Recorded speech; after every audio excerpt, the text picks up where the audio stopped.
Good morning friends, good morning students. आज हम पढ़ेंगे परमानेंट टिश्यूज़। हमने कुछ कुछ टेम्परेरी टिश्यूज़ या मार्जिनल टिश्यूज़ के बारे में आपको पिछली क्लास में बताया था। मार्जिनल या मेरिस्टेमेटिक टिश्यूज़ के बारे में बताया था on the basis of their position, location, function, origin, development, इन सब के बेसिस पे फिर हमने शूट और रूट एपिकल मेरिस्टम की कुछ थ्योरीज़ को डिस्कस किया था। Now we will do about the permanent tissues. आपको पता है परमानेंट टिश्यूज़ कौन से होते हैं? तो परमानेंट टिश्यूज़ वो टिश्यूज़ होते हैं जिनके अंदर, ये आपने जैसे एनसीईआरटी में देख रखा है, जिनके अंदर पावर ऑफ डिवीजन नहीं होती। पावर ऑफ डिवीजन वो परमानेंटली लॉस कर चुके होते हैं। परमानेंट टिश्यू जो होते हैं वो सिर्फ सिमिलर, और अगर वो स्ट्रक्चर और फंक्शन में सिमिलर हों तो उन्हें सिंपल टिश्यूज़ कहेंगे, और स्ट्रक्चर और फंक्शन में डिफरेंट हो तो उन्हें कॉम्प्लेक्स टिश्यूज़ कहेंगे। So they are divided on the basis of their structure and functional similarity and dissimilarity, यानी होमोजीनस और हेटेरोजीनस नेचर के बेसिस पे they are divided into two types. तो उनको दो टाइप्स में डिवाइड करते हैं हम। उनको हम कहते हैं simple permanent tissue and complex permanent tissue. Simple permanent tissues में हम ये कहते हैं कि तीन टाइप के टिश्यूज़ आते हैं: पैरेन्काइमा, कॉलनकाइमा और स्क्लेरेन्काइमा। हालांकि हम कॉलनकाइमा के बारे में कुछ फैक्ट्स पढ़ेंगे और उन फैक्ट्स से हमें पता लगेगा कि भाई जो मोनोकॉट्स और डाइकॉट्स में फ़र्क होता है इन टिश्यूज़ में, क्यों फ़र्क होता है और किस तरीके से सिंपल टिश्यूज़ मोनोकॉट्स में दो होते हैं और डाइकॉट्स में तीन पर जो है सिंपल टिश्यूज़ होते हैं। परमानेंट सिंपल टिश्यूज़ डाइकॉट्स में दो तीन होते हैं, जबकि मोनोकॉट्स में दो होते हैं। सबसे पहले हम पैरेन्काइमा का स्ट्रक्चर देखते हैं। जैसे कि आपने पैरेन्काइमा का स्ट्रक्चर देखा है। पैरेन्काइमा के स्ट्रक्चर में the intracellular spaces are nearly negligible. Close packing arrangement इसकी नियरली नेग्लिजिबल है। ग्रीन कलर का दिख रहा है due to the presence of chloroplast in सब स्पीशीज़। किसी किसी स्पीशीज़ में ये और मॉडिफिकेशन हो सकती है इनके अंदर। एक्चुअली ये एक बेसिक टिश्यू है। ये बेसिक टिश्यू है जिसकी वॉल्स, आपको ये वॉल्स दिख रही हैं, ये वॉल्स है ना, ये प्राइमरी नेचर की है। प्राइमरी नेचर मैंने बताया, जहाँ भी आपको कुछ टर्मिनोलॉजीज़ याद करनी पड़ेंगी, जैसे जहाँ भी मैं वॉल प्राइमरी नेचर की कहूँगी तो आप समझ जाइएगा कि मैं ये कह रही हूँ क्योंकि इसके अंदर सेल्यूलोज और पैक्टिन की थिकनिंग है। सेल्यूलोजिक थिकनिंग है, हेमीसेल्यूलोजिक और पैक्टिन, जो प्लांट के प्राइमरी टिश्यूज़ हैं या प्लांट की प्राइमरी थिकनिंग्स हैं, उसकी बात कर रही हूँ। अगर मैं ये कहूँ कि इसके अंदर प्राइमरी सेल वॉल है, दिस प्राइमरी सेल वॉल, अगर मैं ये कहूँ ये है, तो इसका मतलब इसके अंदर प्राइमरी थिकनिंग्स है।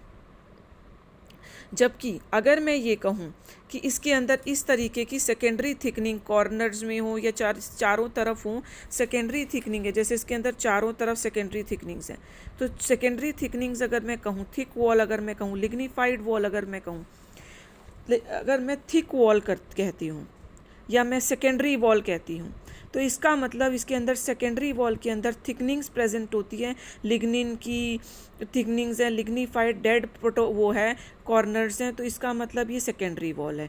यहाँ पर थिकनिंग्स अवेलेबल है, सेकेंडरी वॉल है, यहाँ पे थिकनिंग अवेलेबल नहीं है, ये प्राइमरी वॉल है। तो अब मैं थिकनिंग बार बार नहीं कहूँगी, मैं ये कहूँगी प्राइमरी वॉल्स हैं इसके पास, सेकेंडरी वॉल्स हैं इसके पास कॉर्नर्स पे सेकेंडरी थिकनिंग है, और इसके पास जो है पूरी की पूरी सेकेंडरी वॉल प्रेजेंट है। इस तरीके से आपको ये चीज़ें समझनी होंगी। अब हम डिस्कस करते हैं डायग्रामेटिकली। मैंने आपको पहले फ्लोएम का डायग्रामेटिक क्लोज व्यू दिखा दिया। इसके अंदर जो है इंट्रासेलुलर स्पेसेस नियरली एब्सेंट हैं। ये बेसिक फंडामेंटल टिश्यू है जिसके अंदर फर्दर डेवलपमेंट होते होते जो है वो आगे आगे इस तरीके से चेंज होता जाता है। इसका मतलब क्या है? इसका मतलब पैरेन्काइमा ही वो टिश्यू है जिससे अलग अलग टाइप के प्लांट टिश्यूज़ कन्वर्ट होकर के बनते हैं। Parenchymata is a basic tissue, fundamental tissue जिसे आप कहते हैं, और वो ही क्या करता है आगे। और इसके अंदर आप सेल्स की शेप देखिए, इन सेल्स की शेप आइसोडाइमेट्रिक, मतलब सारों के सारों का डायमीटर तकरीबन सेम है, सेम टाइप की शेप्स हैं इनकी। मे बी कुछ एक में ये अलग अलग शेप्स के हो सकते हैं, जैसे कभी कभी क्लोरोप्लास्ट बियर करते हैं या कभी कुछ, तो उस केस में हो सकते हैं। बाकी कोशिश होती है इनकी कि आइसोडायमेट्रिक क्लोज पैकिंग के विदाउट फंडामेंटल या विदाउट इंट्रासेलुलर स्पेसेस हों। तो ये एक बेसिक कैरेक्टर है जिसको आप डायग्रामेटिकली दिखा सकते हैं। ये सारे के सारे बेसिक फंक्शंस करते हैं। बेसिक फंक्शंस कौन से होते हैं? फिजियोलॉजिकल, फोटोसिंथेसिस में रोल ये प्ले करते हैं, एसिमिलेशन ऑफ फूड में ये रोल प्ले करते हैं, जैसे एनसीईआरटी ने मेंशन कर रखा है, स्टोरेज में, सिक्रीशन में। और ये जो है इनकी वॉल्स एनसीईआरटी ने मेंशन कर रखी है, ये थिन होती है और प्लस में ये सेल्यूलोज की बनी होती है। ठीक है, ये क्लोजली पैक होते हैं बिना इंट्रासेलुलर। अब ये तो एनसीईआरटी ने जो मेंशन कर रखा था वो था। अब मैं आपको दिखाती हूँ जो हमें पता होना चाहिए। प्राइमरी पैरेन्काइमा जो होता है वो मॉर्फोलॉजिकली और फिजियोलॉजिकली अनस्पेशलाइज्ड होता है। मॉर्फोलॉजिकली और फिजियोलॉजिकली अनस्पेशलाइज्ड होता है। अनस्पेशलाइज्ड का मतलब क्या है कि it can be differentiated into 2 और मोर forms. It can be differentiated into 2 और मोर फॉर्म्स। जैसे अगर इसके अंदर क्लोरोप्लास्ट आ जाएगा तो ये क्लोरेन्काइमा बन जाएगा। अगर इसके अंदर क्लोरोप्लास्ट डेवलप हो रहेगा तो ये क्लोरेन्काइमा बन जाएगा। अब इसकी फिजियोलॉजिकल एक्टिविटी चेंज हो गई ना। अब ये क्या कर सकता है? फोटोसिंथेसिस भी कर सकता है। ठीक है, अब फूड स्टोरेज की बात करें तो फ्रूट पल्प में पैरेन्काइमा में स्पेसेस डेवलप हो जाते हैं। स्पेसेस डेवलप होने की वजह से जो है थोड़े थोड़े इंटरसेलुलर स्पेसेस में वो फूड स्टोर हो जाता है। तो that is called as the parenchyma in fruit pulp, जो फूड स्टोरेज का काम करता है। ऐसे ही एंडोस्पर्म ऑफ सीड, उसके अंदर बिना उसके जो है एक डबल लेयर की मेम्ब्रेन बना लेता है और उसके अंदर पैरेन्काइमेटस स्ट्रक्चर डेवलप हो जाते हैं जो फूड स्टोरेज करते हैं। या किसी के अंदर क्या होता है, जैसे एक्वाटिक प्लांट्स हैं। एक्वाटिक प्लांट्स में क्या होता है? पैरेन्काइमा क्या करते हैं? सेल्स वो खाली हो जाते हैं, उनके अंदर कुछ नहीं रहता, खाली हो जाते हैं। तो वो खाली हो जाने की वजह से वो क्या करते हैं? एयर स्पेसेस बियर करते हैं। और ऐसे पैरेन्काइमा को आप क्या कहते हैं? एरेन्काइमा। जैसे कि आपने दिख रहा है, मैंने यहाँ पे लिख रखा है, एक्वाटिक प्लांट्स में जैसे हाइड्रीला वगैरह में ये एयर स्पेसेस बियर करते हैं तो इनको एरेन्काइमा कहते हैं। किसी में क्या हो जाते हैं? सरफेस एरिया बढ़ाने के लिए पैरेन्काइमा, ताकि मैक्सिमम जो है वो फूड की सिक्रीशन या एक्सक्रीशन हो सके, उसके अंदर क्या करते हैं हम? एलोंगेटेड पैरेन्काइमा करते हैं। एलोंगेटेड पैरेन्काइमा को आप देख सकते हैं प्रोजेन्काइमा कहते हैं।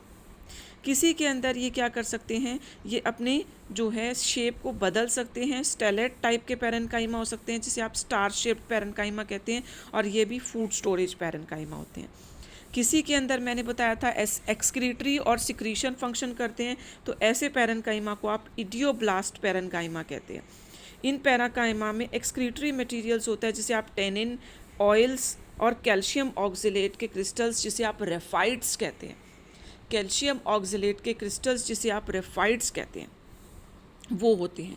पैरेन्काइमा सेल्स की मैंने बताया था इतनी क्लोज पैकिंग होती है कि इस स्ट्रक्चर को आप अगर हम दूर से देखेंगे तो एक 14 फेसेट स्ट्रक्चर कहते हैं। 14 फेस दिखते हैं इसके, 14 मैक्सिमम फेसेस जो इसके विजिबल होते हैं, 14 फेसेस पॉलीगोनल टाइप का स्ट्रक्चर बन जाता है। ये इतनी छोटे, अब इसमें तो मैग्नीफाई करके दिखा रखा है आपको, अगर इतने छोटे स्ट्रक्चर्स होते हैं कि ये 14 फेसेट स्ट्रक्चर्स होते हैं।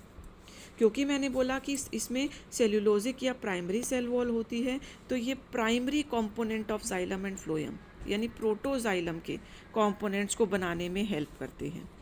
दूसरा, जब कोई कॉलनकाइमा या फिर फ्लोएम के कोई कंपोनेंट्स डेड हो जाते हैं तो वहाँ पर पैरेन्काइमा अपने आप को डिफ्रेंशिएट करके उसी टाइप के सेल्स, जैसे ट्रैकीड्स है, वेसल्स हैं, उस टाइप के सेल्स बनाने के लिए काम करते हैं। तो इसीलिए हम ये कह देते हैं कि ये जो है हीलिंग पावर भी होती हैं।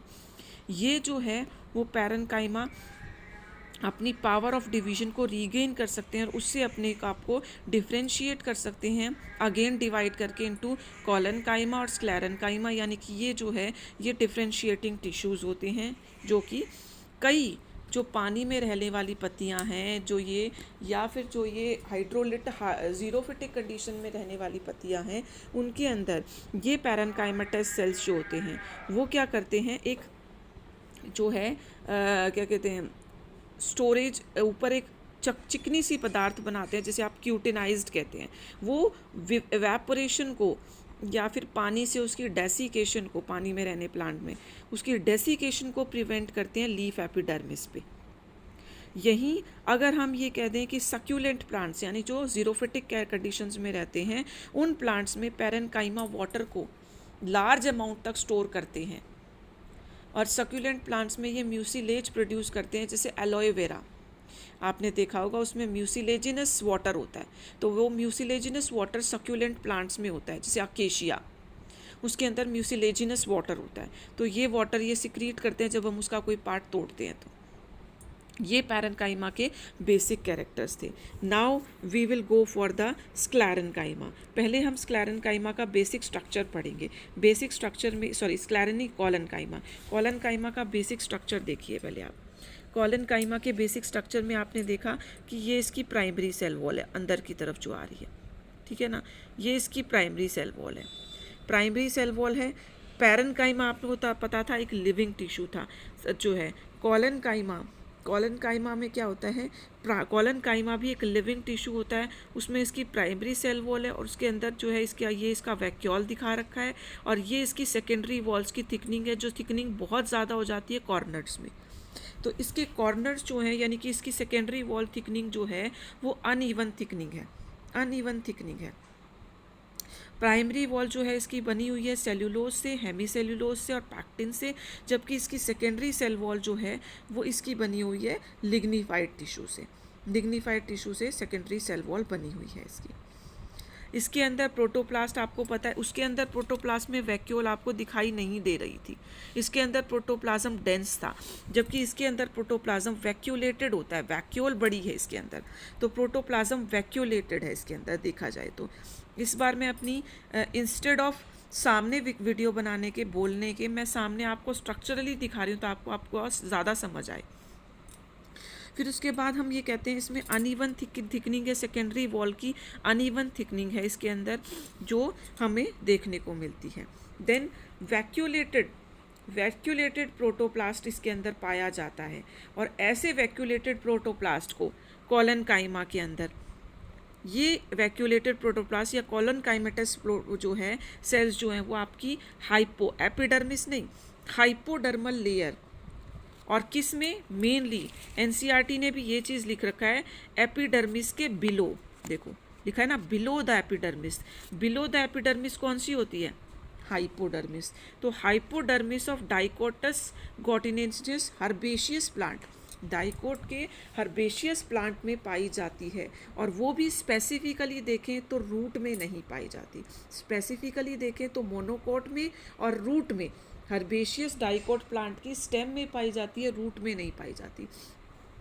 तभी हम कहते हैं कि अगर वो ध्यान से क्वेश्चन को पढ़ना, अगर वो ये कहे कि simple permanent tissues present in a monocot plant is 2 number, 3 number, 1 number, तो आप फटाफट लिखोगे सिंपल परमानेंट टिश्यू, देखते ही ये भी नहीं देखोगे वो मोनोकोट कह रहा है डाइकोट कह रहा है, आप 3 लगा दोगे, लेकिन वहाँ 2 लगाना है। ऐसे ही sclerenchyma is absent in the root of dicots, root of monocots, ठीक है ना, stem of monocots and stem of, या प्रेजेंट इन द कह दे तो present in the stem of dicots, absent in the root of dicots, root of monocots और stem of monocots. Monocots में तो रूट और स्टेम में दोनों में एब्सेंट होंगे, और डाइकोट में सिर्फ रूट्स में एब्सेंट होंगे। इस तरीके से आपको बताना है इसके अंदर। ये सेल भी स्पेरिकल, पॉलीगोनल, किसी भी शेप के हो सकते हैं। इनके अंदर कुछ क्लोरोप्लास्ट पाए जाते हैं, आपको दिख रहा है ये ग्रीन कलर के सेल्स दिखाई दे रहे हैं, तो इसके अंदर क्लोरोप्लास्टिक एक्टिविटी पाई जाती है, और जिसकी वजह से इनके अंदर फूड एसिमिलेशन और फूड प्रोडक्शन की एबिलिटी होती है। इंट्रासेलुलर स्पेसिस इनके अंदर भी एब्सेंट होते हैं, और ये जो है वो फूड डिपोजिशन या फूड प्रोडक्शन के अलावा जो है ये आपके प्लांट के अंदर मैकेनिकल सपोर्ट भी प्रोवाइड करते हैं। तो it is the living mechanical tissue, इस टर्म को याद रखना। लिविंग मैकेनिकल टिश्यू जो प्लांट को इलास्टिसिटी प्रोवाइड करता है, बेंडिंग एबिलिटी प्रोवाइड करता है, रेजिस्टेंस प्रोवाइड करता है टू डैमेज, वो होता है कॉलनकाइमा। ठीक है, collenchyma is the main supporting tissue, क्योंकि जो यंग प्लांट होते हैं या क्लाइंबर्स होते हैं उनके अंदर स्क्लेरेन्काइमा का अमाउंट कम होता है, डेड होता है क्योंकि स्क्लेरेन्काइमा। तो इसीलिए ये याद रखना कि कॉलेनकाइमा, अब मैं आपको नोटबुक में से दिखाती हूँ जो मैंने लिख रखा है, ये एब्सेंट होते हैं रूट में और मोनोकॉट्स में, ठीक है। It is the mechanical tissue जो कि इलास्टिसिटी और सपोर्ट प्रोवाइड करता है। On the basis of thickening, thickening के बेसिस पे कुछ एक्स्ट्रा पॉइंट्स बता रही हूँ कि अगर ये थिकनिंग कॉर्नर पे होगी, जैसे एनसीईआरटी ने कॉर्नर की थिकनिंग्स को ही डिटरमाइन कर रखा है, कॉर्नर्स की थिकनिंग को बता रखा है, तो मैं ये कहती हूँ कि अगर ये थिकनिंग कॉर्नर्स पे होगी तो इसे एंगुलर कॉलेनकाइमा कहेंगे। और ये धतूरा और क्यूकरबिट्स एग्जाम्पल इतने इंपॉर्टेंट नहीं हैं, एग्जाम्पल्स को सिर्फ मैं बताने के लिए ले रही हूँ। एंगुलर कॉलेनकाइमा धतूरा में पाया जाता है। फिर होता है लैक्यूनर या ट्यूबुलर पैरेन्काइमा। लैक्यूनर या ट्यूबुलर पैरेन्काइमा देखें तो आप उसकी वॉल की थिकनिंग में, ये वॉल की थिकनिंग में पाई जाएगी इंस्टेड ऑफ कॉर्नर्स, कॉर्नर्स की बजाय उसकी वॉल्स मोटी होगी, तो आप कहते हैं वॉल रीजन्स पे होगी लैक्यूनर पैरेन्काइमा, जिसके अंदर, जिसकी वजह से उसके इंट्रासेलुलर स्पेसेस की बॉर्डरिंग दिखेगी, मतलब ऐसा लगेगा कि यहाँ पर इंट्रासेलुलर स्पेसेस होनी चाहिए थे, क्योंकि ऑब्वियस ही बात है कॉर्नर्स जो है वो थिन है, वॉल्स जो है वो थिक है, तो बीच बीच में इंट्रासेलुलर स्पेसेस दिख रहे हैं, तो ऐसा जो है वो एस्ट्रेसी फैमिली में। और प्लेट थिकनिंग होती है टेंजेंशियल, टेंजेंशियल मतलब जो है इस तरीके से दिखेगा, जैसे आप ये वॉल देखो, इसके अंदर इस तरीके की टेंजेंशियल थिकनिंग जो है वो दिखेगी, टेंजेंशियल थिकनिंग दिखेगी, ठीक है, tangential thickening along the walls दिखेंगी। इसको आप ये कहेंगे कि ये प्लेट या लैमिना कॉलेनकाइमा। कई बार टर्मिनोलॉजी पूछ ली जाती है, एग्जाम्पल्स नहीं पूछे जाते, वो भी टफेस्ट क्वेश्चन आएगा तब इसकी टर्मिनोलॉजी पूछी जाती है। कॉलेनकाइमा आपको सिर्फ ये याद रखना है कि कॉलेनकाइमा जो है वो यंग प्लांट्स में होता है और क्लाइंबर्स में होता है, क्योंकि वहाँ पर स्क्लेरेन्काइमा अभी तक डेवलप नहीं होता, डेड टिश्यू होता है वो, तो इसीलिए यंग प्लांट्स में जो सपोर्टिव, मेन सपोर्टिव टिश्यू होता है वो कॉलेनकाइमा होता है। अब बात करते हैं स्क्लेरेन्काइमा का। स्क्लेरेन्काइमा को मैं आपको स्ट्रक्चरली दिखाती हूँ। स्क्लेरेन्काइमा में ये आपको ल्यूमन्स दिख रहे हैं, इसका ये आपको पिट्स दिख रहे हैं। इसके पिट्स जो होते हैं वो दो अलग अलग तरीके के होते हैं, ये बॉर्डर्ड पिट्स भी हो सकते हैं, सिंपल पिट्स भी हो सकते हैं। स्क्लेरेन्काइमा जो होता है वो आपको क्या होता है, राउंडेड शेप का भी रख सकता है इस तरीके से, और इसका ल्यूमन जो होता है वो इस तरीके से thick wall elongated tapering ends वाले स्क्लेरेन्काइमा, इसे आप फाइबर कहते हैं, जूट फाइबर्स या बास्ट फाइबर्स कहते हैं, और इसे आप स्क्लेरिड्स कहते हैं, स्टोन सेल्स कहते हैं, जैसे आप नॉर्मल टर्मिनोलॉजी में स्टोन सेल्स कहते हैं, और इसे आप बास्ट फाइबर या जूट फाइबर्स कहते हैं। ये डेड टिश्यूज़ होते हैं दोनों। बाकी लिग्निन बाकी जो थी जिसमें सेकेंडरी वॉल डिपोजिशन भी थी, लेकिन वो जो है वो लिविंग टिश्यू था, यहाँ पर ये डेड टिश्यू है। जनरली हम ये कहते हैं स्क्लेरेन्काइमा जो होता है हार्ड होता है, थिक वॉल होता है, लिग्निफाइड होता है, और लिग्निन प्रेजेंट होने की वजह से इसकी वॉल को हम सेफ्रेनिन नाम की डाई से जो है वो स्ट्रेन कर सकते हैं, सेफ्रेनिन नाम की साइड से। एब्सेंस ऑफ प्रोटोप्लाज्म होता है जिसकी वजह से ये डेड होता है। On the basis of structure ये दो तरीके से होते हैं, जिसके टेपरिंग एंड्स होंगे उसे फाइबर कहेंगे, और जिसके जो स्क्लेरिड या स्टोन सेल यानी कि इसके अंदर नॉन प्रोजेनकाइमेटस, अब इस चीज़ को वो वर्ड को यूज़ कर सकता है, इसीलिए मैंने वर्ड यूज़ किया है यहाँ पर, नॉन प्रोजेनकाइमेटस। प्रोजेनकाइमा होता है ये एलोंगेटेड, मैंने बोलता ना एलोंगेटेड, इस तरीके से एलोंगेटेड पैरेन्काइमा। अब यानी कि आपको क्या पता लग गया कि प्रोजेनकाइमेटस मतलब, इसका मतलब कहीं ना कहीं पैरेन्काइमा से स्क्लेरेन्काइमा बना हुआ है, तो इसका मतलब जब वो एलोंगेटेड पैरेन्काइमा और डेड हो जाए तो उसे फाइबर्स कहेंगे, और नॉन प्रोजेनकाइमेटस मतलब जब वो एलोंगेट ना हो करके जो है सर्कुलर स्ट्रक्चर बना ले तो उसे हम कहेंगे स्टोन सेल्स या स्क्लेरिड्स। ये दोनों के दोनों जो हैं वो प्रोकैम्बियम से ओरिजिनेट होते हैं, एपिकल मेरिस्टम के और वो प्रोटोडर्म के। प्रोकैम्बियम या कैम्बियम से प्रोटोडर्म के ओरिजिनेट होता है, और ये एपिकल मेरिस्टम से ओरिजिनेट होता है। Fusiform initial cells of cambium इससे भी ओरिजिनेट हो सकता है, सिर्फ नाम याद रखने हैं आपको। मैं आपको बताऊंगी आगे कौन सी चीज़ें क्या होती हैं। फिर फाइबर्स को on the basis of position हम दो तरीके से डिवाइड कर सकते हैं, इंटरजाइलरी या वुड। वुड जहाँ आ गया वहाँ जाइलम की बात मान के ही चलो आएगी, सेकेंडरी जाइलम की बात आ रही है, वुड आ रहा है वहाँ पे। तो इंटरजाइलरी या वुड फाइबर्स होते हैं जो जाइलम में प्रेजेंट होते हैं, जो जाइलम में प्रेजेंट होते हैं। जाइलम के अंदर जो एलोंगेटेड स्ट्रक्चर्स प्रेजेंट होते हैं उस पार्ट को आप कहते हैं इंटरजाइलरी या वुड फाइबर्स, ठीक है ना, फाइब्रस स्ट्रक्चर। क्योंकि स्क्लेरेन्काइमा के जो फाइबर्स हैं वो आगे डिफ्रेंशिएट होंगे इनटू किस में, इस इनटू जो है जाइलम फाइबर्स या फ्लोएम फाइबर्स। तो जाइलम फाइबर्स में डिफ्रेंशिएट होंगे तो उन्हें हम कहेंगे इंट्राजैलरी वुड फाइबर्स। और ये भी अगर सिंपल पिट के होंगे, सिंपल पिट का मतलब ये होता है इस तरीके की सिंपल पिट होती है जिसमें कोई थिकनिंग प्रेजेंट नहीं होती, सेकेंडरी वॉल थिकनिंग नहीं होती, उसको सिंपल पिट कहेंगे। सिंपल पिट होगी, थिक वॉल होगी, जो है लिब्रीफॉर्म होंगे। फाइबर ट्रैकिड्स का मतलब ये है कि इसके अंदर जो बॉर्डर्ड पिट होगी, बॉर्डर्ड मतलब इसके अंदर इस तरीके की सेकेंडरी थिकनिंग दिखेगी आपको, इस तरह की बॉर्डर्स दिखेंगे, इसके अंदर ये जो है बॉर्डर्ड थिकनिंग होगी, ये सारी की सारी थिकनिंग होगी आउटर। वॉल की थिकनिंग नहीं है, ये बॉर्डर है इसका बॉर्डर है, इस तरह की थिकनिंग होगी तो हम ये कहेंगे कि ये सेकेंडरी थिकनिंग है, तो इसको आप कहेंगे फाइबर ट्रैकिड्स। देन हम बात करेंगे एक्स्ट्राजाइलरी या बास्ट फाइबर, जिसे जूट फाइबर, हैम्प फाइबर, जो एनसीईआरटी ने एग्जाम्पल दे रखे हैं, that are nothing but phloem fibres हैं वो, फ्लोएम फाइबर्स हैं वो, फ्लोएम के अंदर प्रेजेंट हैं। कॉर्टिकल आउटर रीजन में प्रेजेंट होंगे तो कॉर्टिकल, वेस्कुलर रीजन्स में प्रेजेंट होंगे, यानी साइलम फ्लोएम के वेस्कुलर बंडल्स के अंदर। अब आउटर कौन से होंगे, आउटर होंगे जब फ्लोएम के बाहर प्रेजेंट होंगे तो हम ये कहेंगे एक्स्ट्राजाइलरी फाइबर्स हैं। अगर पेरीवेस्कुलर मतलब वेस्कुलर बंडल्स के फ्लोएम के अंदर प्रेजेंट होंगे, और वेस्कुलर बंडल्स मतलब जाइलम और फ्लोएम के बीच में, और अगर हम ये कहें फ्लोएम के अंदर प्रेजेंट होंगे तो phloic fibres. On the basis of position जो है वो 3 तरीके के होते हैं। और फाइबर्स आपको पता है मैकेनिकल सपोर्ट, इलास्टिसिटी, डैमेज से, डेसिकेशन से प्रिवेंट करते हैं। अब बात करते हैं हम कॉम्प्लेक्स हेटेरोजीनस टिश्यू या कॉम्प्लेक्स टिश्यूज़ कहते हैं हम इसके अंदर। कॉम्प्लेक्स टिश्यूज़ के अंदर हम बोलते हैं ये एक से ज़्यादा सेल्स के बने होते हैं और ये एक यूनिट में काम करते हैं। जाइलम और फ्लोएम इसके मेन टिश्यूज़ प्रेजेंट होते हैं। जाइलम आपको पता है कंडक्टिंग पार्ट है वाटर और मिनरल्स का, जबकि फ्लोएम आपको पता है वो कंडक्टिंग पार्ट होता है, वो होता है आपको फ्लोएम जो है वो आपका कंडक्टिंग पार्ट होता है जो कि फूड का कंडक्शन पार्ट होता है। अब हम ये पूरा का पूरा इसका स्ट्रक्चर के साथ जो है वो मेंशन करके देखेंगे कि स्ट्रक्चरली ये कैसे होता है, स्ट्रक्चरली ये कैसा होता है। तो स्ट्रक्चरली हम ये कहते हैं कि जाइलम जो है वो नोगेली नाम के साइंटिस्ट ने डिस्कवर किया था। इसके 4 पार्ट्स होते हैं जिसमें से 3 डेड होते हैं, 1 लिविंग होता है। Xylem tracheids, xylem vessels, xylem fibres, ये तीनों के तीनों डेड होते हैं, यानी इनके अंदर प्रोटोप्लाज्म डेड होता है, प्रोटोप्लाज्म के डिवॉइड होते हैं ये, इनके अंदर वैक्यूल्स नहीं होती, इनके अंदर सेल ऑर्गेनेलीज नहीं होती।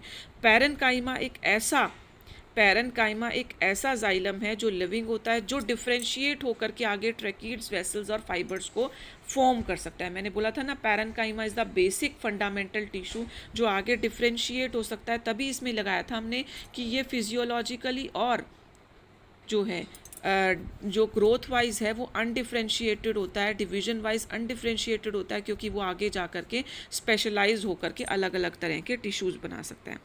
अब बात करते हैं अलग अलग तरीके से ट्रकीड्स जो हैं वो प्रोकैम्बियम मतलब जब प्राइमरी ट्रैकिड्स बनती हैं, प्राइमरी जाइलम बनता है, तब ट्रैकिड्स प्रोकैम्बियम से बनती है, जैसे कि हमने पढ़ रखा है थ्योरीज में। और जब हम सेकेंडरी जाइलम में बनाते हैं तो वो वैस्कुलर कैम्बियम से बनती है। एलोंगेटेड होती हैं, थिक होती है, लिग्निफाइड होती है। कई बार वो ये पूछ लेता है कि नॉर्मल फाइबर्स से और ट्रैकिड्स में क्या डिफरेंस होता है।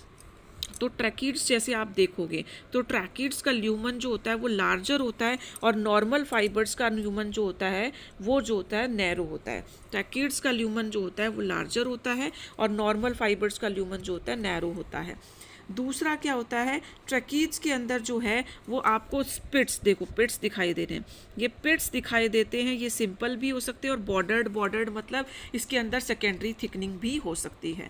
प्राइमरी वॉल की थिकनिंग होगी तो सिंपल पिट होंगे, सेकेंडरी थिकनिंग होगी तो बॉर्डर्ड पिट्स होंगे। तो इस तरीके से आप इसकी डायग्रामेटिकली देख सकते हैं। इसके अंदर डेड होता है, प्रोटोप्लाज्म नहीं होता, फंडामेंटल सेल होता है, मतलब ट्रैकिड्स आपके ट्रैकियोफाइट्स में पाया जाएगा। ट्रैकियोफाइट्स मतलब टेरिडोफाइट्स, जिम्नोस्पर्म्स एंड एंजियोस्पर्म्स, सबके अंदर ट्रैकिड्स होता है, ठीक है ना। ओनली ट्रैकिड्स ही होता है टेरिडोफाइट्स में।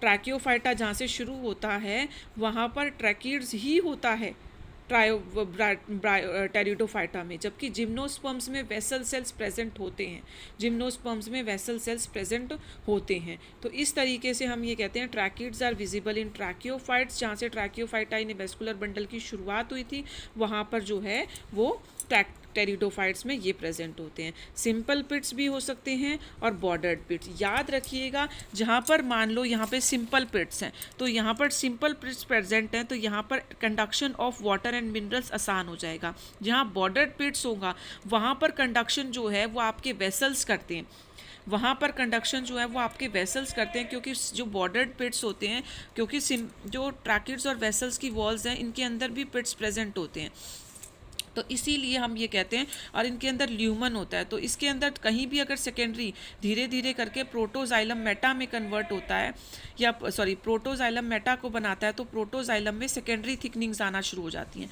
और सेकेंडरी थिकनिंग्स आने की वजह से ये है जो ये मिनरल कंडक्शन और वाटर कंडक्शन स्लो कर देता है। तो इसीलिए हम ये कहते हैं कि बॉर्डर्ड पिट्स में सेकेंडरी वॉल्स होती हैं।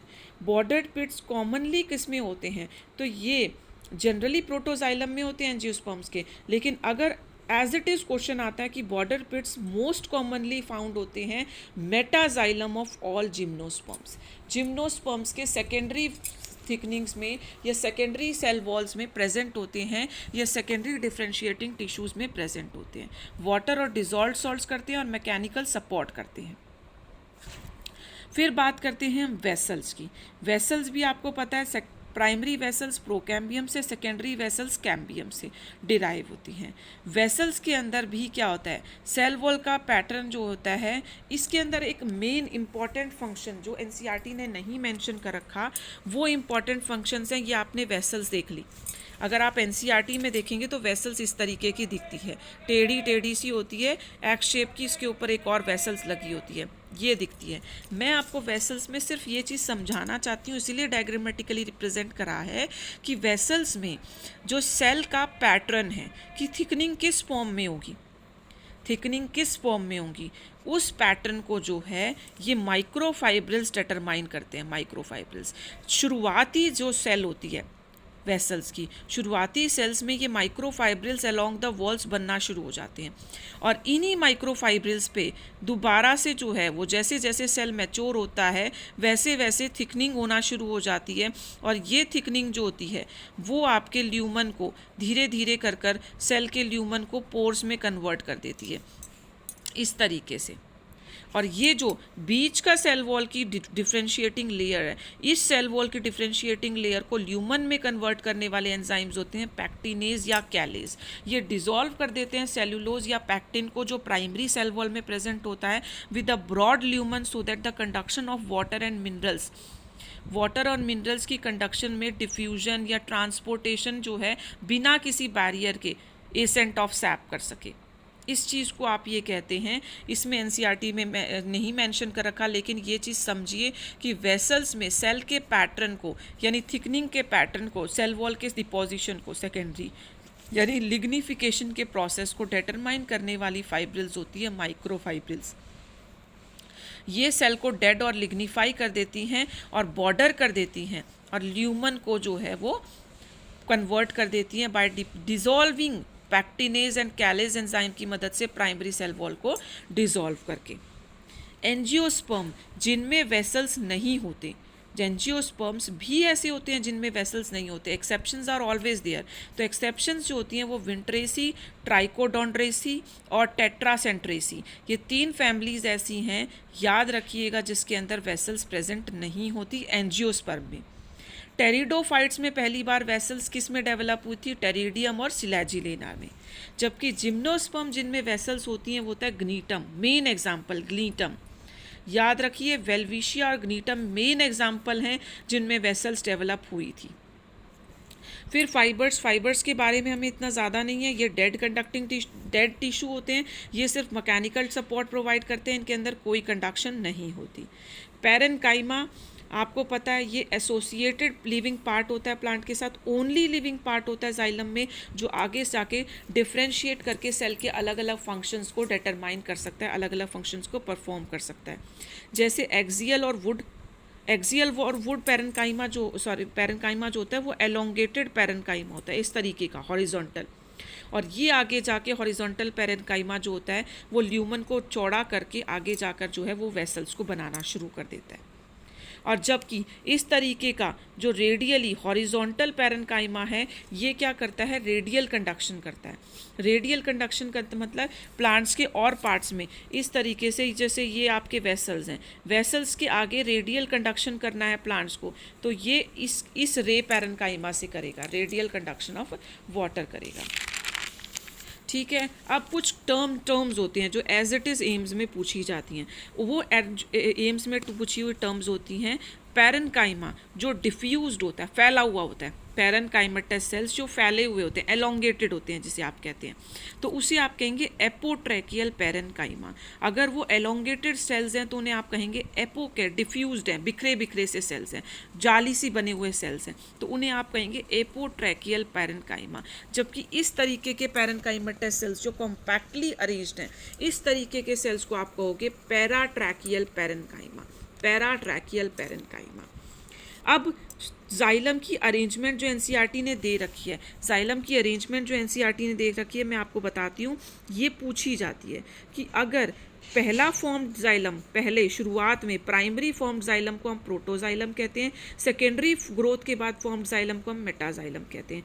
अगर हम ये कहें कि प्रोटोजाइलम आपका सेंटर में है और प्रोटोजाइलम आपका सेंटर में है और मेटाजाइलम आपका बाहरी की तरफ है, तो ऐसी कंडीशन को एंडार कहेंगे। और रूट्स में ये याद रखना, रूट्स के अंदर एंडार कंडीशन होती है जाइलम की।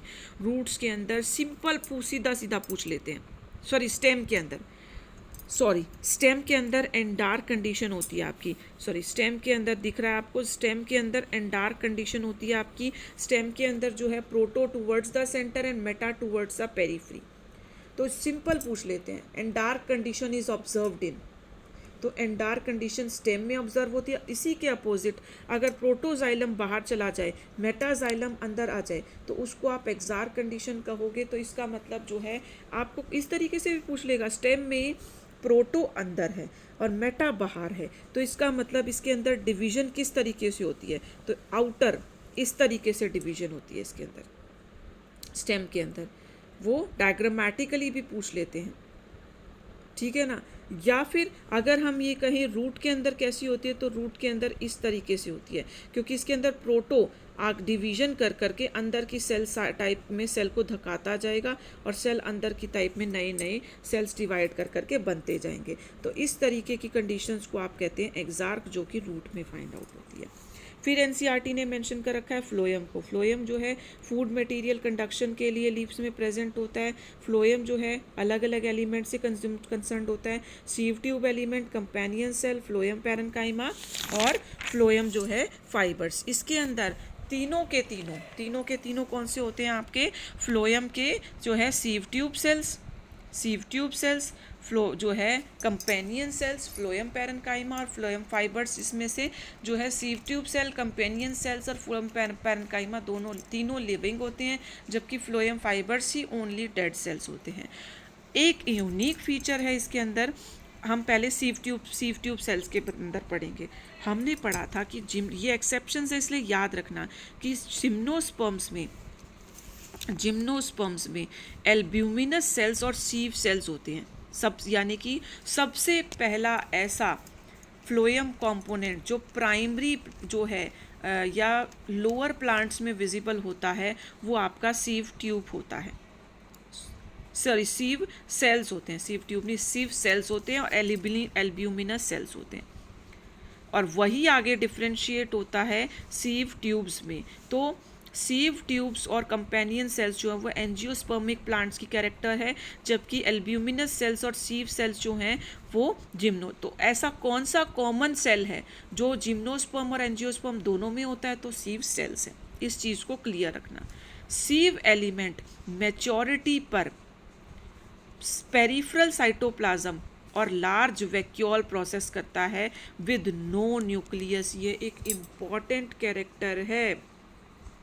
सीव सेल ऐसे सेल होते हैं जो शुरुआती दौर में न्यूक्लियस यूज़ करते हैं for their development and growth, लेकिन जैसे ही वो मैच्योर हो जाते हैं उनका न्यूक्लियस गायब हो जाता है, उनकी न्यूक्लियस डेड हो जाता है, लेकिन पूरा का पूरा सेल जिंदा रहता है सिर्फ साइटोप्लाज्म के सहारे, क्योंकि साइटोप्लाज्म और आपकी वैक्यूल, जिसे आप टोनोप्लास्ट कहते हैं, वैक्यूल और टोनोप्लास्ट कहते हैं, वो टूट जाती है और जितना भी फूड रिजर्व है वो आपके साइटोप्लाज्म में मिक्स हो जाता है। और ऐसे साइटोप्लाज्म को जिसके अंदर आपका सेल सेप या टोनोप्लास्ट में जो है डिसइंटीग्रेट होकर के मिक्स हो जाएगा सेल सेप, क्योंकि आपकी टोनोप्लास्ट जो वैक्यूल की लेयर होती है वो डिसइंटीग्रेट हो जाती है, तो सेल सेप साइटोप्लाज्म में मिक्स हो जाएगा, ऐसों को आप मिक्टोप्लाज्म कहते हैं। तो इसके अंदर मिक्टोप्लाज्म, साइटोप्लाज्म नहीं, मिक्टोप्लाज्म प्रेजेंट होता है। कई बार ये बोल लेते हैं ये एक यूनिक कैरेक्टर है कि इसके अंदर न्यूक्लियस ना होने पे भी ये जिंदा कैसे रहता है, तो इसके अंदर मिक्टोप्लाज्म प्रेजेंट होता है। ठीक है।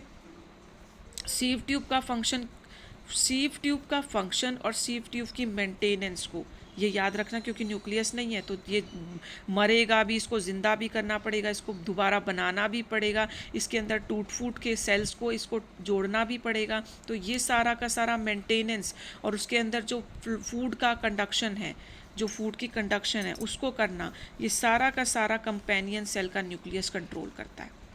कंपेनियन सेल का न्यूक्लियस जो है वो अपनी फॉर्मेशन के अलावा जो है वो अपनी फॉर्मेशन के अलावा सीव ट्यूब्स की फॉर्मेशन को भी करता है।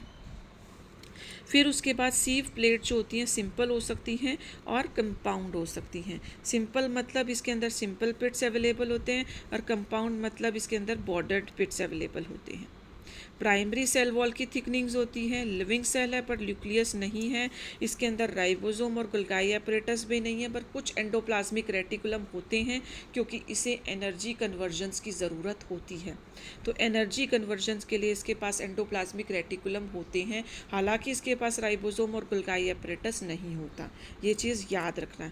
इसके साइटोप्लाज्म को आप मिक्टोप्लाज्म कहते हैं कि इसके अंदर सेल सैप जो है जिसके अंदर सारा स्टोरेज फूड रिजर्व है वो साइटोप्लाज्म में मिक्स हो जाता है। ठीक है। फिर उसके बाद जो है हमने आपको बता दिया, फिर कंपेनियन सेल्स पढ़ते हैं। कंपेनियन सेल्स जो है हमने एक फंक्शन तो कंपेनियन सेल्स का पढ़ लिया कि कंपेनियन सेल्स जो हैं वो सीव ट्यूब की फंक्शनिंग को, मेंटेनेंस को कंट्रोल करते हैं। और companion cells are nothing but it is a modification और स्पेशलाइज्ड पैरेन्काइमेटस सेल्स हैं जो सीव ट्यूब के साथ एसोसिएट होकर, उनकी पोर्स के साथ एसोसिएट होकर फूड की कंडक्शन करते हैं। फ्लोएम पैरेन्काइमा फूड को स्टोर करता है और अदर मटेरियल्स को स्टोर करता है, जैसे रेजिन हो गई, लेटेक्स हो गई, म्यूसिलेज हो गई, और प्लस में phloem parenchyma radial conduction of food के लिए भी रिस्पॉन्सिबल है फ्रॉम सोर्स टू सिंक। हालांकि फ्लोएम पैरेन्काइमा मोनोकॉट्स में इतना प्रोमिनेंट नहीं होता, एब्सेंट होता है मोनोकॉट्स के अंदर, एब्सेंट होता है मोनोकॉट्स के अंदर। याद रखें phloem parenchyma is absent in monocot, ये एक इम्पॉर्टेंट कैरेक्टर है, ये इम्पॉर्टेंट कैरेक्टर पूछी जाती है, फ्लोएम पैरेन्काइमा इज एब्सेंट। फिर फ्लोएम फाइबर्स की बात करते हैं तो फ्लोएम फाइबर्स या बास्ट फाइबर्स स्क्लेरेन्काइमेटस होते हैं, इसका मतलब they are dead tissues. Dead tissues होते हैं, ये सिर्फ मैकेनिकल सपोर्ट और इलास्टिसिटी के लिए प्रेजेंट होते हैं। फ्लोएम फाइबर्स को आप हम ये कहते हैं, ये क्या होते हैं आपके बास्ट फाइबर्स होते हैं, जूट, हैम्प, ये वाले फाइबर्स होते हैं, आपने पढ़ रखा है पहले। फ्लोएम जो है फाइबर्स प्राइमरी फ्लोएम के अंदर एब्सेंट होते हैं, जबकि सेकेंडरी फ्लोएम के अंदर ये सपोर्ट या मैकेनिकल टिश्यू है इसीलिए प्रेजेंट होता है। जैसे आपने बोला ना फ्लोएम पैरेन्काइमा मोनोकॉट्स में एब्सेंट होता है, इसी ये इंपॉर्टेंट ही पॉइंट्स बता रही हूँ, इनके अलावा कोई पॉइंट्स नहीं बता रही मैं आपको। तो फ्लोएम फाइबर्स जो होते हैं वो एब्सेंट होते हैं प्राइमरी फ्लोएम में और प्रेजेंट होते हैं सेकेंडरी फ्लोएम में।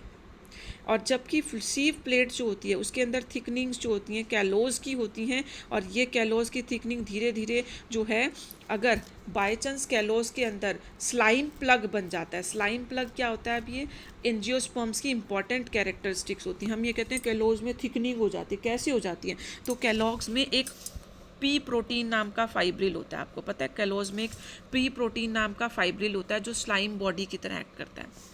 ये पी प्रोटीन नाम का फाइब्रिल क्या होता है, कई बार क्या होता है सिंक में इतना फूड नहीं होता और प्लांट्स के अंदर फूड की स्टोरेज ज़रूरी होती है, तब ये इसका रेजिस्टेंस मैकेनिज्म होता है कि ये पी प्रोटीन क्या करती है, इस कैलोज के अंदर थिकनिंग करने शुरू कर देती है स्लाइम की, स्लाइम जो है चिकना पदार्थ रिलीज, यानी कि protein will be converted into slimy structure, और ये प्रोटीन फाइबर स्लाइमी स्ट्रक्चर में कन्वर्ट होकर पूरे के पूरे कैलोज को प्लग कर देंगे, जिसे आप कहेंगे स्लाइम प्लग। ये स्लाइम प्लग क्या करेगा, फूड कंडक्शन को बंद कर देगा, और फूड कंडक्शन को बंद कर देगा तो इससे क्या होगा, फूड की स्टोरेज हो जाएगी और पत्तियां झड़ने लग जाएंगी, जिससे मिनिमम फूड की स्टोरेज मिनिमम फूड की जो है वो कंडक्शन होगी और मैक्सिमम फूड की स्टोरेज होगी फॉर द एडवर्स कंडीशंस। और ये याद रखना, ये एंजियोस्पर्म्स का एक इम्पॉर्टेंट कैरेक्टर है जो ज़रूरी है एंजियोस्पर्म्स के लिए। ये होता है कुछ इंपॉर्टेंट फंक्शंस। अब हम प्रोटोजाइलम की अगर इंटीग्रेशन और प्रोटोफ्लोएम और मेटाफ्लोएम की देखें तो प्रोटोफ्लोएम जो होता है फर्स्ट फॉर्म फ्लोएम होता है, और जबकि मेटाफ्लोएम जो होता है वो लास्ट फॉर्म फ्लोएम होता है। फ्लोएम फाइबर्स, ये याद रखना, they are bast fibres, they are sclerenchymatous in nature, और जनरली इनके अंदर ये एब्सेंट होते हैं। एनसीईआरटी ने मेंशन कर रखा है प्राइमरी वॉल में एब्सेंट होते हैं, सेकेंडरी फ्लोएम में प्रेजेंट होते हैं। हालांकि ये एलोंगेटेड होते हैं, अनब्रांच्ड होते हैं, पॉइंटेड नीडल लाइक होते हैं। इनके अंदर सेल वॉल जो होती है इनके अंदर थिक होती है, मोटी होती है। डेड होते हैं ये, प्रोटोप्लास्ट लूज कर जाते हैं। जैसे एनसीईआरटी ने ये 3 एग्जांपल्स दे रखे हैं, ये एग्जांपल्स को आप याद रखना। और आपको मैं स्ट्रक्चर्स दिखाऊंगी, तो ये आपकी हो गई, ये आपका हो गया सीव पोर्ट्स, ठीक है ना, सीव ट्यूब एलिमेंट हो गया, ये आपका ग्रीन कलर का फ्लोएम पैरेन्काइमा हो गया, ये आपका कंपेनियन सेल्स हो गए, ठीक है ना, ये आपके सीव ट्यूब सेल्स हो गए जो नियरली लिविंग होते हैं बट नो प्रोड, ये आपके जो हो गए कंपेनियन सेल जो इनको कंट्रोल करते हैं, और ये कॉमन वॉल से जुड़े होते हैं, ये याद रखना। अब देखो आपको सीव ट्यूब की वॉल कहीं दिखाई दे रही है, तो ये कॉमन वॉल से जुड़े होते हैं, कॉमन वॉल से जुड़े होते हैं। फ्लोएम पैरेन्काइमा मोनोकॉट्स में नहीं होते, मैंने पहले भी आपको बताया था और अभी भी आपको बता रही हूँ, मोनोकॉट्स में नहीं होते। तो इस तरीके से आपको बताया है। अब मैंने आपको एक को जवाब देना है, लिविंग मैकेनिकल टिश्यू कौन सा होता है, डेड मैकेनिकल टिश्यू होता है कौन सा होता है। और मैं आपको बता रही हूँ एक इम्पॉर्टेंट टर्म जो आपको सिंपल पैरेन्काइमा में बताया, सिंपल टिश्यूज़ में बताया था, स्टीरोम। स्टीरोम होता है, स्टीरोम इज़, आपको अच्छे से दिखाती हूँ मैं, स्टीरोम वो टिश्यू है, वो जो है टिश्यू है जो मैकेनिकल कंडक्टिंग टिश्यू है या मैकेनिकल सपोर्टिंग टिश्यू है, यानी कि collenchyma living conducting tissue, living mechanical tissue sorry, और स्क्लेरेनकाइमा डेड मैकेनिकल टिश्यू, इन दोनों को मिला करके एक कंपोनेंट बनता है। सिंपल पूछ लेते हैं क्वेश्चन में, स्टीरोम क्या होता है, इट इज़ द, या फिर ये पूछ लेते हैं the living mechanical tissue and the dead mechanical tissue together constitute stereome. Thank you friends.